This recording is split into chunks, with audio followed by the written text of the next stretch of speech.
સાથે જે વાત કરવાની છે તાપમાનની, આમ જોવા જઈએ તો તાપમાન છે એ લગભગ આપણે 9 એપ્રિલથી સતત ઊંચું તાપમાન છે એ જોવા મળી રહ્યું છે। વચ્ચે ક્યાંય 1-2 ડિગ્રીના વધઘટ સાથે સતત આપણે તાપમાન 1 મહિના કરતાં પણ વધારે સમયથી આપણે જોઈ રહ્યા છીએ અને આને એક પ્રકારે હીટવેવ કહેવાય। જ્યારે 40 ડિગ્રી ઉપર તાપમાન જાય એટલે સ્વાભાવિક રીતે હીટવેવની કેટેગરીમાં આવતું હોય છે।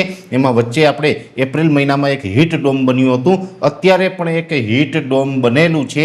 એટલે જોકે એપ્રિલમાં જે હીટ ડોમ હતું એના કરતાં આ હીટ ડોમ છે એ સરફેસ લેવલે જોવા જઈએ તો ખૂબ લાંબી ગોળાઈ છે, એટલે જે એપ્રિલની 24 આસપાસ જે અસર હતી એટલી અસર નથી, પણ સાથે આમાં આપણે લૂનો પ્રકોપ જોઈ રહ્યા છે। તાપમાન હજુ પણ આવનારા દિવસની અંદર, હમણાં થોડા દિવસની અંદર ઘટે તેવી શક્યતાઓ નથી। અત્યારે એવરેજ તાપમાન છે એ લગભગ તમામ વિસ્તારની અંદર 42 થી 44 ડિગ્રીની રેન્જમાં નોંધાઈ રહ્યું છે અને આ જ તાપમાન છે હજુ આગળ પણ ચાલુ રહેશે, એટલે કે આ તાપમાનમાં કોઈ ઘટાડો થવાનો નથી। દરિયાકાંઠા વિસ્તાર હશે એમાં અમુક વિસ્તારની અંદર તાપમાન કદાચ 40થી નીચું હશે, પણ ત્યાં પણ હ્યુમિડિટીને કારણે ઉકળાટ અને બફારો વધારે હશે। આમ તો દરિયાકાંઠાને બાદ કરતાં તમામ વિસ્તારનું તાપમાન છે એ 42 થી 44 ડિગ્રીની રેન્જમાં છે।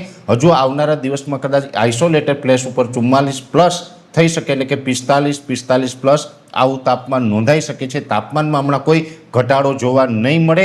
સતત ભીષણ ગરમીનો આપણે સામનો કરી રહ્યા છીએ, આગળ ઉપર પણ હજુ આપણે કરવો પડે તેવી પૂરી સંભાવનાઓ છે।